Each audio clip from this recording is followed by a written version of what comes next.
Atenție mare prieteni, nu cumpărați acest pump pe Bitcoin.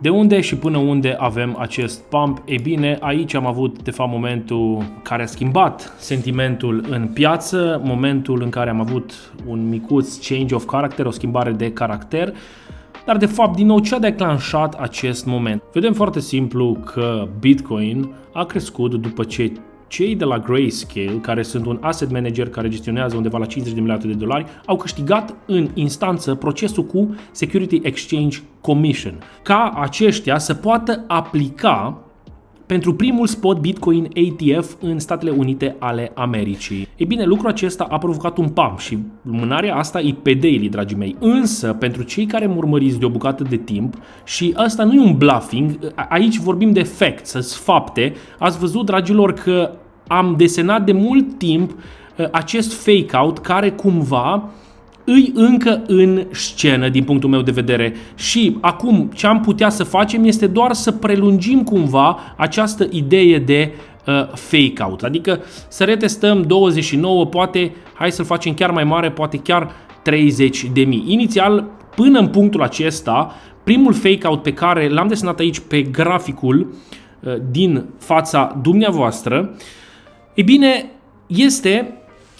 s-a petrecut în urmă cu o săptămână aproximativ, când făceam o analiză macro și când vă spuneam, dacă vă amintiți, de zonele acestea de buy masive și când am marcat cu săgețile acestea verzi de când am avut sau care a fost ultimul lower low înainte ca mișcări semnificative să se întâmple. Ei bine, pe candle-ul acesta de daily, ăsta a fost ultimul lower low din acest range înainte ca o mișcare puternică să se întâmple. Și, după cum bine vedeți, nu am reușit să trecem de 28.000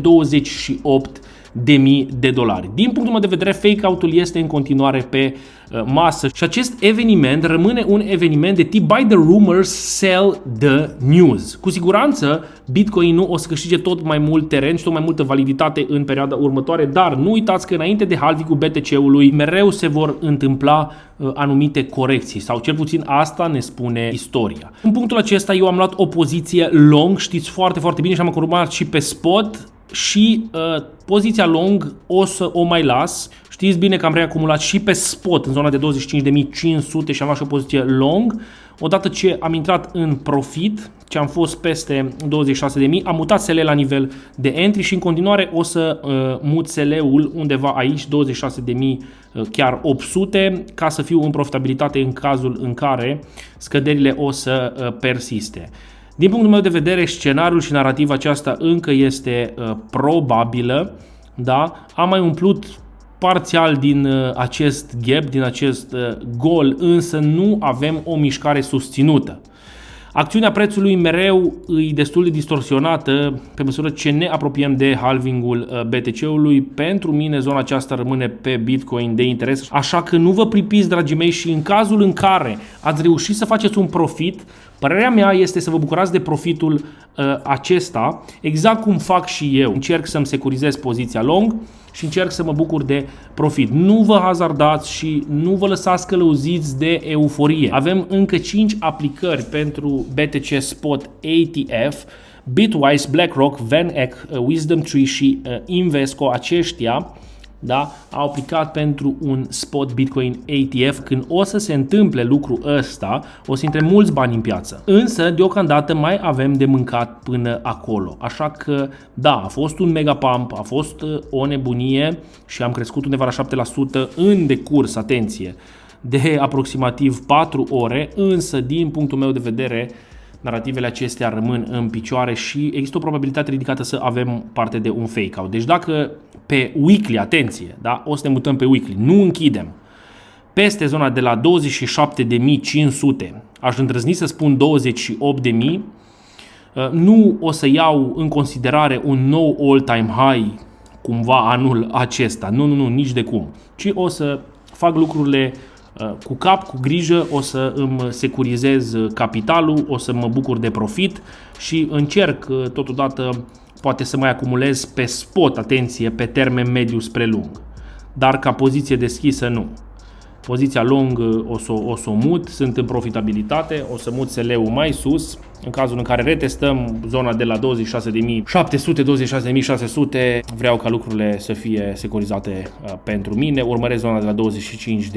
În cazul în care 25.000 nu rezistă, știți foarte bine că dacă nu rezistăm în zona de 25.000,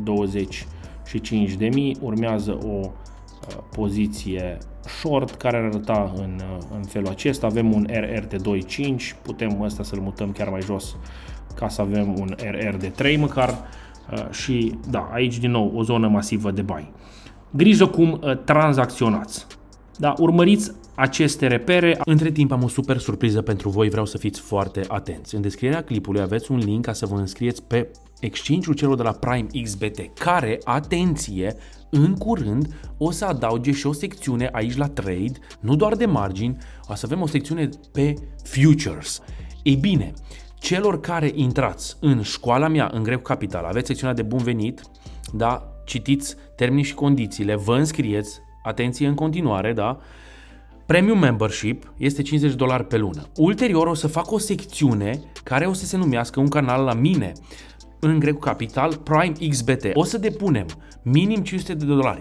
Folosind linkul meu din descrierea clipului acesta, o să-i aveți aici, depozitați în USDT. Chiar sunt curios ce putem să facem cu $500 împreună. S-ar putea chiar să facem call-uri și live-uri săptămânale în această direcție. Te salut cu mult respect!